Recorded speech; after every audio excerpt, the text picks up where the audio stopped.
Hello, 3-5 teachers. I'm here to give you a brief overview of the digital citizenship mini lessons created for you on Nearpod.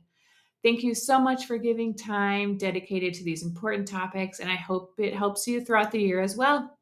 All right, let's dive into what using these lessons in Nearpod is going to look like. This is not a total Nearpod tutorial. There is a resource for you if you would like to learn more about Nearpod, but these are the basics of what you need to know to run these lessons. The link will be shared like this. All you have to do is click Add to My Library, and it will add it to your library here. If you have not already, all you need to do to get to Nearpod is log in using your school Google credentials, and it will bring you to this dashboard page. If you want to check to make sure you're on the correct platform, go ahead and come on over to your icon, and you should say Premium Plus. If it says Silver or Free or anything else, please email Caitlin Cohn, and I will get that fixed for you. All right, so all you have to do is go ahead and add each of the 3 lessons to your library. All right, now that you have all 3 of your lessons ready to go on your Nearpod library, I'm going to show you some of the important information you need for these lessons. So when I hover over these lessons in my dashboard here, you see you have a couple options. We are going to talk about the different student options in a little bit, but first I wanted to show you how to preview the slides. So you maybe have not even seen these slides yet. You're going to say, what is this mini lesson going to entail?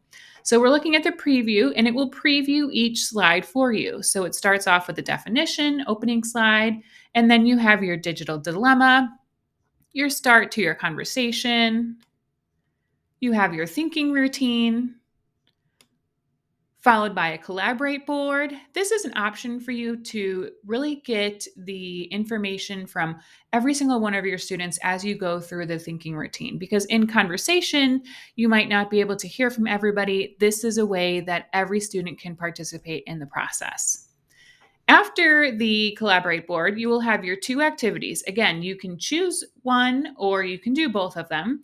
The balanced lesson has an interactive video. So it's a video from Common Sense Media that plays and stops and the kids answer the questions, as well as a time to climb game. Time to climb is much like Kahoot. The students will love it.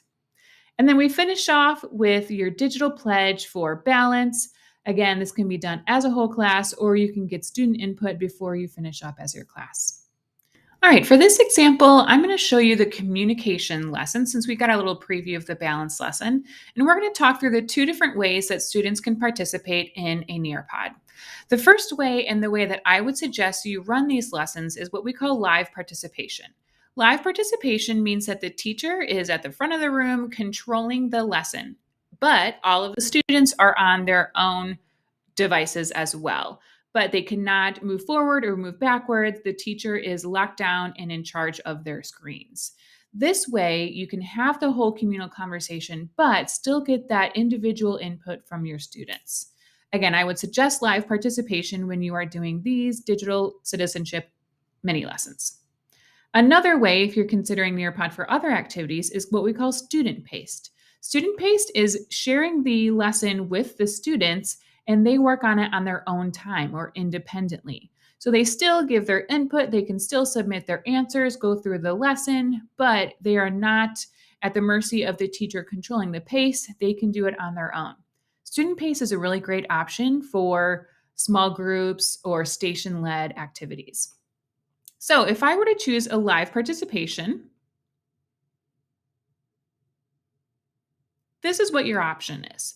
You have a join code. So similar to Kahoot, students can just go to join.nearpod.com and type in their join code, or you can attach it directly to your Google Classroom, and you can make a post on there that the students just follow the link. Before we jump into what the students see, I want to show you a couple of things of what your teacher dashboard will see. Again, there is this code, this join code. It stays the same. And the nice thing about this is that if students come in late, they're in the bathroom, they're in another classroom, they can still type in that join code, and in a live lesson, they will automatically be launched directly to the page that you are on. So different and better, in my opinion, than Kahoot, because Kahoot, they get kicked off or they'd come in late and they wouldn't be able to join. This joins them right wherever you are. So that's going to be an important one. Another thing is down here, you can take a look at the slides. You can jump around, you can skip slides, share, whatever it is. But instead of having to do the right arrow or left arrow, you can use the slides navigator for your help. If you wanted to annotate, that is an option for you. Close it. These items over here in the bottom right corner are also really helpful. Turn on student paced means that when I have students in a live lesson, I can break off into student pace for a couple slides and then bring them back together. So let's say from slides 2 to 3, they're student pace. So they're working on those 2 slides independently or maybe in a group. And then they're stopped at 3 until I bring the whole class back together to proceed with the live lesson. The I is another really important thing. If you want to protect your students' names, like if you're playing a game or sharing answers, you can anonymously share answers so that students don't feel self-conscious about a good or a bad response. And then over here, you can see how many participants, how many students you have.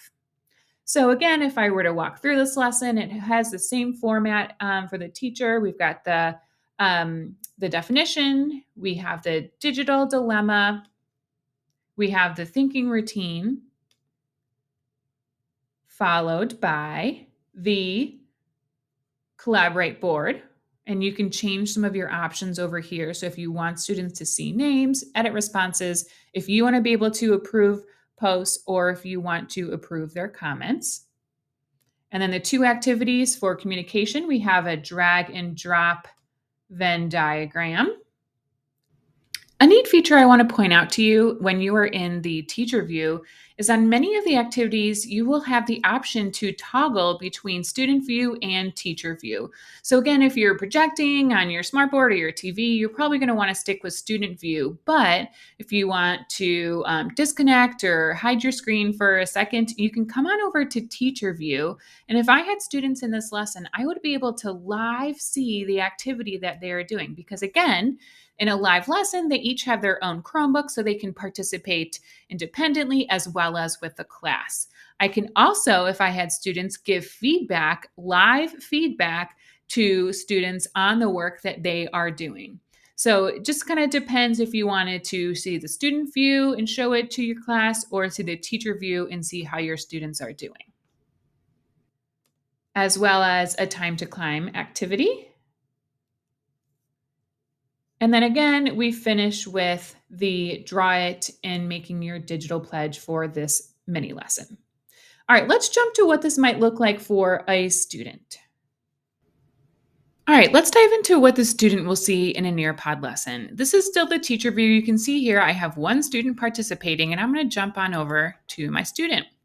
So this is an example of what your student will see. Notice that there are no arrows backwards or forwards because this is a live lesson. The student is locked down to what the teacher is telling their screen to do. Immersive Reader is a great option for our students, largely when they're working on student pace, and even a live lesson when they can have their headphones plugged in. What it will do is read any of the text aloud to the students on the page. It will also translate. If you have older students capable of doing this themselves, they can come on to Immersive Reader, go to the book, and then choose a language to translate. Unfortunately, the student has to do this. The teacher cannot preset this. So again, the Immersive Reader is going to be a great icon to teach your students in a Nearpod lesson. So taking a look at the responsibility lesson, let's, as the teacher, go ahead and move on through the same thing, the text. The students will be able to listen to it read through Immersive Reader or translated. And then let's jump to one of the activities for responsibility. After the thinking routine, we know that the Collaborate board pops up. So this is what the Collaborate board looks like for your students.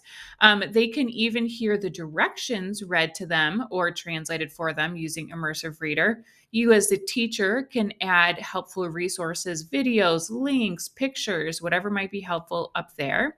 And then the students would just type their response down here. I'm just going to give us an example. And then they can add pictures, audio recordings, or GIFs. These are options that I, as the teacher, have preset, so you can turn those off if you'd like. And then I'm going to go ahead and submit mine as the student.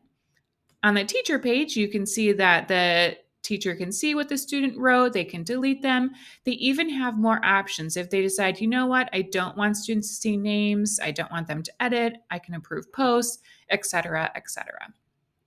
So this is what the Collaborate board might look like for a student. Let's head to our first activity for responsibility. That is a fill in the blank. So I'm going to show you here that it's going to have the results for the teacher, but the student, this is what it looks like, because this is going to be an independent activity that maybe you go over as a class. So use the word bank to complete the fill in the blank sentences. These are some useful strategies to help you avoid digital distractions. And the students would just click and drag, and it's not going to tell them if they're correct or wrong. I'm just going to put some random ones here, and then they're going to select done. It will try that. It will tell them their answers, and then it will also come on over and populate for the teacher. So the teacher can see how the students are doing as they submit their fill in the blank. All right, and then again, our second activity is a time to climb. Teachers have a few setting options when it comes to time to climb. Then they can continue, and then they'll wait for their students to choose avatars.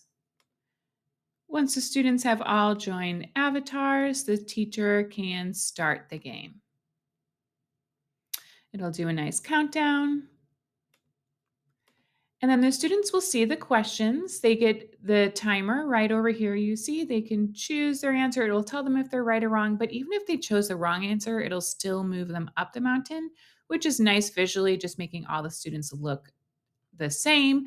And it'll continue on for all of the questions there. Now, the teacher, this would be a good time to hide student names so you can keep them up and you can have conversations on the question and answers if you can see common misconceptions with your students. Again, at the end, there is a leaderboard, so that's always fun for students, but Time to Climb is just a fun activity to review the content. And again, we end with our digital pledge. The students can still listen to the immersive reader of the text. They get a little helpful hint in the picture. And what a great opportunity to have students brainstorm by themselves before you come together and create your digital pledge based on responsibility. All right, I hope that was a helpful quick walkthrough for you of how to use Nearpod when you are doing these digital citizenship lessons. I hope these concepts continue to be embedded into your instruction. Good luck, and if you have any questions, reach out to Caitlin Cohn.